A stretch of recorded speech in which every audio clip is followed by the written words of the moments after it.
Hello friends, welcome back to my channel earth mom Dehradun. मैं हूं ज्योति और वेलकम है आप सभी का मेरे चैनल में। वैसे तो इस डर्टी कंट्रोवर्सी का मैं बिल्कुल भी पार्ट नहीं बनना चाह रही थी, बट मैंने कल नाइट में एक वीडियो देखा सचिन और मनीषा का, और वो वीडियो देखने के बाद मुझे बहुत ज़्यादा डिसअपॉइंटमेंट हुआ और मुझे बहुत ज़्यादा शॉक भी लगा। बट अगेन, क्योंकि इन्होंने अपनी वीडियो में माता रानी का नाम लिया है और उनकी कसम भी दी है, और मैं बहुत ज़्यादा बिलीवर हूँ कर्मा में, तो मैं झूठ नहीं बोलूँगी अपनी वीडियो में, ना ही वीडियो में झूठ बोलूँगी, ना ही मैं कभी झूठ बोलती हूँ। तो बहुत सारे लोगों के पास ये सारी चीज़ें अवेलेबल होती हैं और काफ़ी सारे रिएक्शन चैनल के पास काफ़ी सारे व्लॉगर्स की वाया चीज़ें आती हैं। मुझे नहीं पता कितने लोग इस चीज़ को एडमिट करेंगे या कितने लोग एडमिट नहीं करेंगे। बहुत लोगों के पास बहुत सारी चीज़ें कभी किसी फेक आईडी के माध्यम से या कभी किसी के भी माध्यम से आती है, और रिएक्शन चैनल्स हमेशा किसी की भी प्रिवेसी को मेंटेन भी रखते हैं, है ना। तो इनकी भी इंफॉर्मेशन, इनकी फैमिली की भी इंफॉर्मेशन और ये सारी चीज़ें भी लोगों के पास आती होंगी, और इसी तरीके से मेरे पास भी बहुत समय पहले आई थी। लेकिन मेरा हमेशा से काम रहता है, और इन्हीं की नहीं, मैं तो बहुत सारे व्लॉगर्स को कवर करती हूँ। मेरा किसी एक व्लॉगर को लेकर डेडिकेटेड चैनल नहीं है। तो ऐसा बहुत बार होता है और अक्सर होता है कि जिनके ऊपर भी मैं रिएक्शन देती हूँ, अगर कोई उनके हेटर या उन्हें नापसंद करते हैं तो वो ऐसी बहुत सारी पर्सनल चीज़ें लाके शेयर करते हैं इंस्टा पे। और इसी वजह से मैंने अपने इंस्टाग्राम पे सेटिंग ही ऑफ़ करी है कि कोई मुझे डीएम ही ना करे। और इसी वजह से, क्योंकि सचिन और मनीषा के लिए मुझे एक पूरा प्रॉपर मेल तक किया गया था आज से आई थिंक 3-4 महीने पहले, और पूरा डेडिकेटेड एक ईमेल में मुझे पूरी कहानी बताई गई थी। और उसके बाद से यकीन मानिए मैंने अपना डिस्क्रिप्शन से अपना मेल आईडी भी हटा दिया था, क्योंकि मुझे किसी की भी पर्सनल लाइफ में कोई भी इंटरेस्ट नहीं है। कोई इंसान ऑफ कैमरा कैसा है ना वो मेरा कंसर्न है, ना उससे मेरा लेना देना है। मैं यहाँ पे यूट्यूब पे रिएक्शन देने आती हूँ, कंटेंट पे रिएक्शन देने आती हूँ। तो जो चीज़ पब्लिक प्लेटफॉर्म पे दिखेगी, सोशल प्लेटफॉर्म पे दिखेगी, मैं सिर्फ उसी पे बात करूँगी। तो ना ही मैंने कभी इस बात का जिक्र किया, ना ही मैंने कभी ये किसी को फील होने दिया, और ना ही मैंने कभी ये किसी को बताया। बट येस, मेरे पास भी पूरा एक ईमेल आया। सो जैसे ही मैंने आज कम्युनिटी पढ़ी, और कम्युनिटी पढ़ने के बाद उस कम्युनिटी की 4 लाइनें सुन के मुझे बहुत ज़्यादा हैरानी हुई, और प्लस मुझे डिसअपॉइंटमेंट भी हुआ कि इतने टाइम से 3-4 महीने से आई एम श्योर, जैसे मैं बता रही हूँ कि मेरे पास कुछ चीज़ें थी, वैसे बहुत लोगों के पास बहुत सारी चीज़ें होंगी। लेकिन इन 3-4 महीनों में मैंने किसी भी रिएक्शन चैनल को नहीं देखा कि उन्होंने कोई भी ऑफ कैमरा डिटेल्स, लोग देने आते हैं लिटरली, ये देखिए फ़ोटो, ये देखिए वीडियोज़, लेकिन कभी कोई चैनल अपने सोशल मीडिया हैंडल पे वो चीज़ें नहीं दिखाता जो हमने व्लॉग में नहीं देखी होती। आज तक कभी किसी ने ऑफ कैमरा लाइफ डिस्कस ही नहीं करी। यहाँ पे बहुत सारे रिएक्शन चैनल वाले हैं, और इसके लिए मैं उन सब को अप्रिशिएट करती हूँ कि येस, ये एक बहुत सही और अच्छा फॉर्मेट होता है कि आपके पास किसी की भी कोई भी इनसाइड डिटेल्स आ रही है, पर्सनल डिटेल्स आ रही है, तो आप पब्लिक प्लेटफॉर्म पर उसको बिल्कुल भी पब्लिक मत कीजिए, है ना। ये अच्छा होता है किसी की भी प्रिवेसी को आप मेंटेन करना, बिकॉज आप लोगों को ये समझना पड़ेगा कि लोग यूज़ करते हैं रिएक्शन चैनल का। जो लोग अपने आप ये चीज़ें नहीं बोल पाते, सोचिए कि अगर वो किसी के इतने हेटर हैं या किसी को इतना नापसंद करते हैं, तो वो खुद से वीडियो बना के उन चीज़ों को क्यों नहीं वायरल करते? वो क्यों सिर्फ रिएक्शन चैनल के पास आते हैं? क्योंकि वो कहीं ना कहीं रिएक्शन चैनल के कंधे पे बंदूक रखकर सिर्फ गोली चलाते हैं। वो अपने आप ये चीज़ें नहीं करते, अपने आप को सेफ रखना चाहते हैं, और वही पर्सनल इन्फॉर्मेशन रिएक्शन चैनल के थ्रू चाहते हैं कि सोशल मीडिया पे आ जाए, ताकि कल को कोई भी फंसने के चांसेस हो जाएं तो वो वहाँ पे बच जाएं और सामने फंस जाए इंसान, और उसके बाद वो लोग ऐसे गायब होंगे कि आप उन्हें ढूंढते रह जाओगे कि वो कौन है, और आपको कभी भी नहीं मिलेंगे। तो आप लोगों को ये गलती नहीं करनी है। ये मैं उन सारे अपकमिंग रिएक्शन चैनल को एडवाइस करना चाहूँगी कि ऐसे आप लोगों के पास इस जर्नी में बहुत लोग आएंगे। अगर आप लोगों ने ये पर्सनल चीज़ें लानी शुरू कर दी ना, तो आप लोग कॉम्प्लिकेशन में आ जाओगे, वो लोग नहीं आएंगे, क्योंकि वो लोग गायब हो जाएंगे यहाँ से। तो कोई भी ऐसी इन्फॉर्मेशन आपके पास देने आता है ना, तो उनको सबसे पहले ये बोलो कि आप डाल दीजिए, आपके बाद हम बना लेंगे। लेकिन हम क्यों डालें, है ना। हमें राइट नहीं है किसी की पर्सनल इन्फॉर्मेशन यहाँ पे डालने का। तो सचिन ने आज जो वीडियो बनाया, उन्होंने बोला कि उन्हें काफ़ी समय से इस पर्टिकुलर वीडियो के लिए ब्लैकमेल किया जा रहा था और डायरेक्टली इनडायरेक्टली देखो समझने वाले के लिए इशारा ही काफ़ी था कि वो किसको यहाँ पे बोलना चाह रहे हैं, किस क्रिएटर को बेसिकली वो टारगेट करना चाह रहे हैं, क्योंकि पिछले दिनों की कंट्रोवर्सी किसी से छुपी नहीं है। लेकिन हाँ, हमें ये भी पता था कि उस कंट्रोवर्सी का गुड एंड पे ऑफ कैमरा एंडिंग हो चुकी है। तो जब दोनों की साइड से ऑफ कैमरा एक गुड नोट पे एंडिंग हो चुकी थी, तो अब आपको नहीं लगता कि आपने मिसअंडरस्टूड करके वापस से इस कंट्रोवर्सी को हवा दी है? एक इंसान यहाँ पे रिएक्शन चैनल के नाम पे आता है और वो इंसान किसी पर्टिकुलर क्रिएटर का बार बार नाम लेता है, सिर्फ नाम लेता है, और उसके बाद आप उनका नाम सुनने के बाद यहाँ से एज्यूम करते हो और प्रेडिक्शन लगाने लग जाते हो, लेकिन आपके पास इस बात का कोई भी ठोस सबूत नहीं होता कि वाकई में वो जो इंसान बार बार किसी पर्टिकुलर व्लॉगर का या यूट्यूबर का नाम ले रहा है वो वाकई में इन चीज़ों में इन्वॉल्व है भी या नहीं। यहाँ से होती है गलतफहमियों की शुरुआत, जो कि आज इस जगह पे आके ख़त्म हुई। ये सिर्फ दो लोगों के बीच की कंट्रोवर्सी थी, एक चैनल और एक फैमिली। उन्होंने उस फैमिली के हर एक बंदे को टारगेट करा हुआ था, है ना, वो हर एक बंदे पे रिएक्शन दे रही थी, लेकिन उन्होंने दूसरे क्रिएटर्स के नाम लेने शुरू करे और इन लोगों ने यहाँ से ये एज्यूम करा कि अगर ये इस बंदे का नाम ले रही है, इस क्रिएटर का नाम ले रही है, दैट मीन्स कि कहीं ना कहीं ये क्रिएटर इनके साथ इन्वॉल्व है। लेकिन वो सिर्फ आपका एक डाउट भी तो हो सकता है, आप इस चीज़ के लिए श्योर तो नहीं थे ना, आपको इस चीज़ के लिए डाउट था, और वो डाउट आके उन्होंने भी अपनी वीडियो में क्लियर कर दिया था। जेठू सरिता जी ने वो वीडियो बना के ये क्लियर कर दिया था कि हमारा किसी भी कॉन्ट्रोवर्शियल मैटर से लेना देना बिल्कुल भी नहीं है ना, क्योंकि वो रिएक्शन चैनल ने खुद उनकी खुशी के ऊपर भी रिएक्शन वीडियो बनाई थी, उनकी 4-5 महीने की बेटी के ऊपर भी वीडियो बनाई थी, जिस पे उन्होंने जाकर रिक्वेस्टिंग मोड में बोला था कि आपको हमारे लिए जितना बोलना है बोल लीजिए, पर हमारे बच्चों को दूर रखिए, जो सोशल मीडिया पे नहीं है आप उनको दूर रखिए, है ना। तो जो इंसान आपके अकॉर्डिंग किसी ने खरीद लिया है, किसी के कहने पे काम कर रहा है, वो उन्हीं के लिए गंदी बकवास नहीं करेगा, है ना। उसके बाद आज का वीडियो भी पूरा का पूरा उन्हीं की तरफ इशारा कर रहा था। देखिए, बहुत ज़्यादा तो कैमरे के पीछे क्या हुआ है क्या नहीं हुआ है ये आप लोगों को ज़्यादा बेटर पता होगा, पर मैं यहाँ पे ये बोलूँगी कि ये वीडियो शायद हो सकता है 3 लोगों के पास, 4 लोगों के पास या 5 लोगों के पास रही होगी, लेकिन आज आपने अपनी वीडियो के माध्यम से ये बहुत लोगों के पास पहुँचा दिया, क्योंकि शायद आप लोगों को ये लग रहा था कि इस चीज़ को लेकर आपको ब्लैकमेल किया जा रहा था। कौन आपको ब्लैकमेल कर रहा था, आपने खुल के ये चीज़ नहीं बताई। कौन आपको इस वीडियो के लिए ब्लैकमेल कर रहा था और किसने ये वीडियो शूट करी, क्योंकि ये वीडियो तो उन्हीं 3-4 लोगों के बीच में ही होनी चाहिए जो उस समय पे बात कर रहे हैं। अगर ये वीडियो किसी ने शूट करी तो कैसे ये वीडियो 3rd बंदे के पास आई, 4th बंदे के पास आई या फिर अदर क्रिएटर्स के पास आई। अगर ये उन क्रिएटर्स के पास जा सकती है वीडियो, तो ये बाकी लोगों के पास भी जा सकती है। तो यहाँ पे भी आपने सिर्फ मुझे लगता है एज्यूम किया है कि किसी ने ये वीडियो प्रोवाइड करा दी है रिएक्शन चैनल वालों को। क्या आपके पास किसी भी रिएक्शन चैनल ने आके कोई पर्टिकुलर डिटेल आपके साथ साझा करी, शेयर करी, या आपको बताया कि मुझे इस बंदे ने दे दिया है? ये सोशल मीडिया है, आप लोगों को लड़ने के लिए और लड़वाने के लिए यहाँ पे लोग बहुत सारी गलतफहमियाँ डेवलप करते हैं, लेकिन समझदार इंसान कभी भी कोई भी हवा में उड़ता हुआ तीर अपने ऊपर नहीं लेता जब तक आप उस चीज़ को क्रॉस वेरीफाई मत कर लो। हु नोस कि आप लोगों को कंट्रोवर्सी में कोई और डालना चाहता हो, आप लोगों के बीच में प्रॉब्लम कोई और क्रिएट करवाना चाहता हो, क्योंकि ये बात तो सबको पता है ना कि आप लोगों के बीच में कंट्रोवर्सी है। और अगर ये वीडियो सच में लीक होनी होती तो ये वीडियो लीक होने के लिए इतना वक्त नहीं लगता। आज तक किसी रिएक्शन चैनल ने ये वीडियो या इसके बारे में जिक्र या ऐसी कोई कम्युनिटी या ऐसा कोई रिएक्शन आज तक नहीं दिया, लेकिन कहीं ना कहीं ये हो सकता है कि अधिकतर लोगों को पता होगा, लेकिन किसी ने नहीं किया।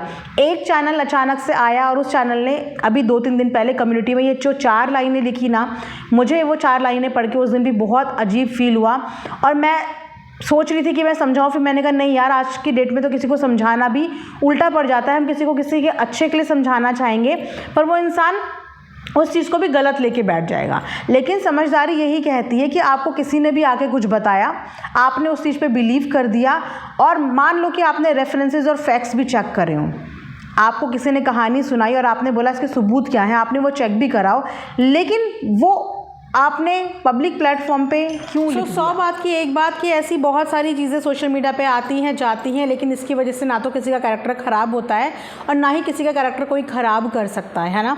इंसान अपनी नज़र में नहीं गिरना चाहिए, दुनिया तो उसे गिराने की कोशिश करती है।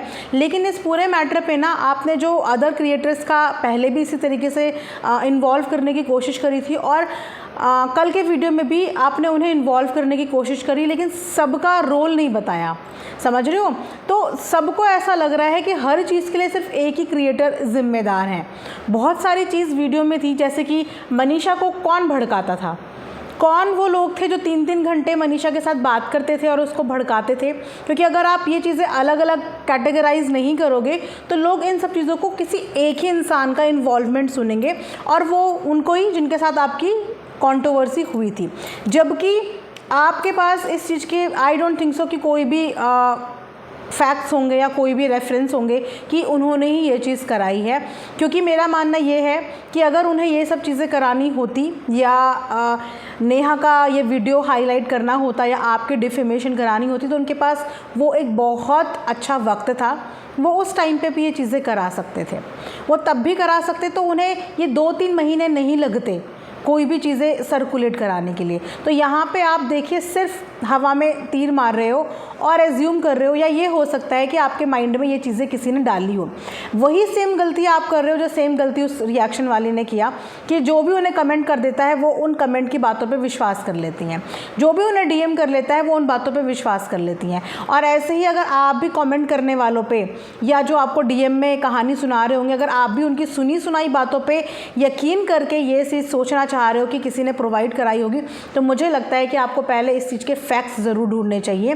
क्योंकि ये कंट्रोवर्सी बहुत अच्छे नोट पे एंड हुई थी और वापस से आप समझिए कि क्यों अचानक से इनके नाम इन्वॉल्व हुए। आप लोगों ने रिएक्शन क्यों दिया? आप लोगों को इतना विश्वास होना चाहिए था कि अगर हम लोग ऑफ कैमरा इस कंट्रोवर्सी को दी एंड कर चुके हैं तो सामने वालों का कोई भी इन्वॉल्वमेंट नहीं होगा। वो लोग क्यों इन चीज़ों में इन्वॉल्व होंगे? उनको क्या मिलेगा इन्वॉल्व होके? जबकि वो बंदी ने तो खुद उनकी फैमिली के ऊपर भी रिएक्शन दिया था, उनकी फैमिली के बच्चों के ऊपर इन्फेक्ट दिया था, तो वो कैसे इन चीज़ों में इन्वॉल्व हो सकते हैं, है ना? तो ये थोड़ी सी चीज़ें ना अटपटी लगी और वापस से ऐसा लग रहा है कि जो चीज़ें अधूरी रह गई थी ना, यहाँ पर आप उन्हें पूरी करने की कोशिश कर रहे हो। लेकिन मैं यही बोलूँगी कि एक अच्छा समय आप लोगों ने बिताया है ना? एक अच्छा रिलेशन आप लोगों के बीच में था, आपका पूरा ग्रुप था, इतना अच्छा ब्यूटीफुल ग्रुप था, तो कोई भी नहीं चाहेगा कि उस ग्रुप की जो सबसे मेन कड़ी थी वो थी नेहा, जिसके साथ आप सब लोग कनेक्ट थे। कुछ लोग अब आगे पीछे हो गए लेकिन मेन कड़ी वही थी। कोई भी नहीं चाहेगा कि उस लड़की की डिफेमेशन हो और मुझे नहीं लगता कि ऐसी कोई औरत भी होगी जो ऐसा ख्याल भी अपने दिल में ला सकती है कि जो इंसान मतलब अब अपनी शादी की तैयारियां शुरू कर रहा हो, ज़िंदगी में एक नए स्टेप पे बढ़ रहा हो और उस टाइम पे आके जो इन्होंने नाम भी लिया ना, मुझे वो नाम भी बिल्कुल पसंद नहीं आया। और मैं आपको बस यही बोलूँगी कि जब ऐसी सिचुएशन हो ना कि कोई आपकी पर्सनल लाइफ पे अटैक कर रहा हो और वो चीज़ें आपके अटैक कर रहा हो, तो उस समय पे आपको वीडियो नहीं खेलना चाहिए। उस समय पे इन चीज़ों के लिए एक अलग गेम होता है, आपको उस गेम पे ज़रूर जाना चाहिए। क्योंकि आप अगर उस गेम पे नहीं जाओगे तो आप बाकी सब लोगों को मुंह खोलने का और ज़्यादा मौका दोगे कि आओ हमारे घर की डिटेल्स निकालो, पर्सनल लाइफ में आओ और फिर यहाँ पे आके बताओ, क्योंकि हमने तो ऑन कैमरा वो नहीं दिखाई है, तो आप बताओ। तो आपको ऐसे लोगों को मौका नहीं देना चाहिए कि आके आप लोगों के घर की पर्सनल डिटेल बताएं।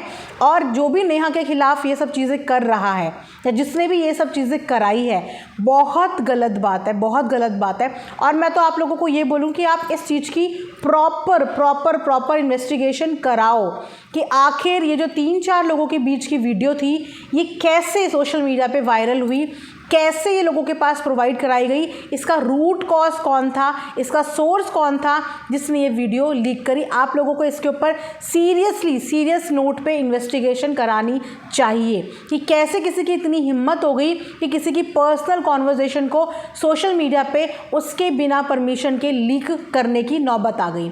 ऐसे कैसे किसी ने कर लिया? ये एक क्राइम होता है, ये एक क्राइम है, वो भी उस औरत के लिए जिसका हस्बैंड इस दुनिया में नहीं है, और आप उसके कैरेक्टर को ख़राब करने करने के लिए एक पूरा षड्यंत्र रच रहे हो और उस षड्यंत्र में आप जानबूझ के उन व्लॉगर्स को ड्रैग करने की कोशिश कर रहे हो, क्योंकि ये आप समझो ये एक पूरा गेम रचा जा रहा है और आप सब ग्रुप वालों के अगेंस्ट रखा जा रहा है। क्योंकि जिन्होंने भी ये किया है ना, ये गंदा गेम जिन्होंने किया है या जिन्होंने भी ये गंदा गेम करके पीछे से चीज़ें बताई हैं और आप लोगों की कंट्रोवर्सी का फ़ायदा उठाया है, उन्होंने ये देखा कि जेठू सरिता ने कंट्रोवर्सी दी एंड कर दी, सचिन मनीषा ने कंट्रोवर्सी दी एंड कर दी और कुछ भी नहीं हुआ। मतलब समझ लो गंद नहीं हुआ।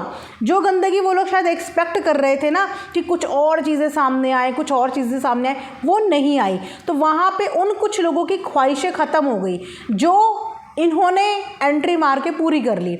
इनकी लड़ाई तो सिर्फ आपसे थी ना, आपसे लड़ना था ना, लेकिन उस लड़ाई में खामोखाम नेहा का नाम ड्रैग किया, खामोखाम नेहा का नाम कम्युनिटी में डाला गया। एक अंधा भी उस कम्युनिटी को पढ़ के बता सकता था कि उस कम्युनिटी में नेहा का नाम लिखने का इंटेंशन क्या था, उसकी क्या था उसका रीज़न नाम डालने का। तो वहीं से आपको समझ जाना चाहिए था और वहाँ से आपको इन्वेस्टिगेशन इस चीज़ की करानी चाहिए थी कि नेहा का नाम बीच में लाने का मतलब है नेहा का कैरेक्टर असैसिनेशन कराना, जो कि एक क्राइम भी है और एक बहुत गलत बात है। आप किसी औरत को ऐसे लड़ाई के बीच में नहीं ला सकते, ना वो औरत 3 में ना वो औरत 13 में। तो अभी भी मैं ये बोलूँगी कि आपस में एक दूसरे के ऊपर डाउट मत करो, रूट कॉज तक जाने की कोशिश करो कि आखिर ये सब चीज़ें करी किसने। नेहा के साथ उतना ही प्यारा रिश्ता सरिता जेठू जी का था, उतना ही प्यारा रिश्ता आपका है। भले ही आज आप लोगों के बीच में हो सकता है कि डिफरेंसेस हों, बातचीत होती हो चाहे ना होती हो, लेकिन सबके दिल में एक दूसरे के लिए रिस्पेक्ट और soft corner I am sure कि आज भी है। इसीलिए जैसे ही पूजा ने नाम लिया था सरिता जेठू का, वो पूजा के पास भी कमेंट करने के लिए गए, वो पूजा के पास भी कमेंट करने के लिए आए कि नहीं ऐसा कोई शक मत डालो। तो बहुत अच्छी बात है कि उन्होंने सामने फ्रंट फुट पे आके चीज़ें क्लियर करी। ये एक बहुत अच्छा तरीका होता है कि जब आपको लगे कि आपके ऊपर कोई शक कर रहा है तो सामने से जाके अपना डाउट क्लियर करो, और उन्होंने अपना डाउट क्लियर कर दिया था। उसके बावजूद आप जो शक लेके बैठे हुए हो, प्लीज़ ये मत करो, प्लीज़ ये मत करो। मैं अगेन बोलूँगी कि आप अब एक रॉन्ग डायरेक्शन में जा रहे हो या फिर आपको उस डायरेक्शन की तरफ डाइवर्ट करा जा रहा है और वो डायरेक्शन सही नहीं जा रही है, सही नहीं जा रही है। इस समय पे यस, ये भी मैं अग्री करूँगी कि आपके खिलाफ एक गैंग तो दिख रहा है बनता हुआ, लेकिन उस गैंग में कौन इन्वॉल्व है ये नहीं पता। और अगर आपको ये सच में पता करना है तो आपको इसके अंदर अच्छे से इन्वेस्टिगेशन करानी पड़ेगी। गैंग तो दिख रहा है सबको, सब देख रहे हैं कि अचानक 1-2 महीने के अंदर 10-15 दिन के अंदर काफ़ी सारा नए लोग आए हैं जो पर्टिकुलरली आप ही के लिए बोल रहे हैं, लेकिन उसमें और लोग इन्वॉल्व हैं। अगर इन लोगों के पास इतना पावर होता तो शायद इन लोगों को बैकआउट नहीं करना होता, ये तभी इतनी गैंग इकट्ठा कर लेते अपना। ये उस वक्त भी गैंग इकट्ठा कर सकते थे और उस वक्त भी अपनी लड़ाई लड़ सकते थे, लेकिन ये लड़ाई उनको नहीं लड़नी थी क्योंकि इस लड़ाई में बहुत ज़्यादा गंदगी हो रही थी। और आप लोगों ने बहुत अच्छा डिसीजन लिया कि आपस में बात करके इस लड़ाई को फुल स्टॉप डाल दिया, जिसकी मुझे लगता है कि मैक्सिमम रिएक्शन चैनल ने रिस्पेक्ट करी थी। और जिस दिन आप लोगों का कंट्रोवर्सी एंड हुआ उस दिन सब लोगों ने इसके रिएक्शंस वहीं पे एंड कर दिए, क्योंकि बहुत अच्छे से रिएक्शन कम्युनिटी भी ये बात जानती है कि हम किसी के घर में या किसी दोस्तों के बीच में लड़ाई करना नहीं चाहते। इनफैक्ट हमें बहुत अच्छा लगता है कि किसी भी कंट्रोवर्सी का हैप्पीली एंडिंग होती है ना। तो ये इस वक्त ना कुछ अजीब सी चीज़ें हो रही हैं, वो अजीब सी चीज़ें मुझे भी समझ में नहीं आ रही, इसीलिए मैंने भी फ्रंट फुट पे आके इस बार ज़्यादा नहीं बोला क्योंकि चीज़ें समझ में नहीं आ रही है। लेकिन मैं ये भी बोल रही हूँ कि आप लोगों को उलझाने की कोशिश की जा रही है, बार बार किसी क्रिएटर का नाम लेना और उसके बाद उस क्रिएटर ने अपना साइड क्लियर भी कर लिया, लेकिन सामने वाला बंदा बार बार ये हिंट देके शायद ये दिखाने की कोशिश कर रहा है ताकि आप लोग आपस में भिड़ो, और जब भिड़ोगे तो आप लोग भी अपना कुछ सच्चाई बताओगे, सामने वाला भी कुछ सच्चाई बताएगा, किसका नुकसान और किसका फ़ायदा होगा? आप लोग ही आपस में एक दूसरे को एक्सपोज करोगे। नुकसान भी आप लोगों का होगा, लेकिन फ़ायदा किसका होगा? इस फ़ायदे की आड़ में आखिर कौन है, इसकी रूट कॉज ढूंढ सकते हो तो वो ढूंढो, लेकिन बस यही बोलूँगी गलतफहमी मत पालो। कुछ भी पालो लेकिन गलतफहमी मत पालो। सो ये वीडियो मैं यहीं पे एंड करती हूँ। आई होप कि आप लोग इस चीज़ को अंडरस्टैंड करो और नेक्स्ट वीडियो बनाने से पहले, अपना कोई भी नेक्स्ट प्लान ऑफ एक्शन करने से पहले गहराई से इन चीज़ों को सोचो कि ये एक सोची समझी साजिश है सबके अगेंस्ट में, जिसमें मुझे नहीं लगता कि आपके ग्रुप का, आपके एक्स ग्रुप का कोई भी इन्वॉल्वमेंट हो सकता है। बस बाकी इस चीज़ पे आप गौर ज़रूर करना। मिलेंगे नेक्स्ट वीडियो में, तब तक अपना ध्यान रखिए। Thanks for watching earth mom Dehradun.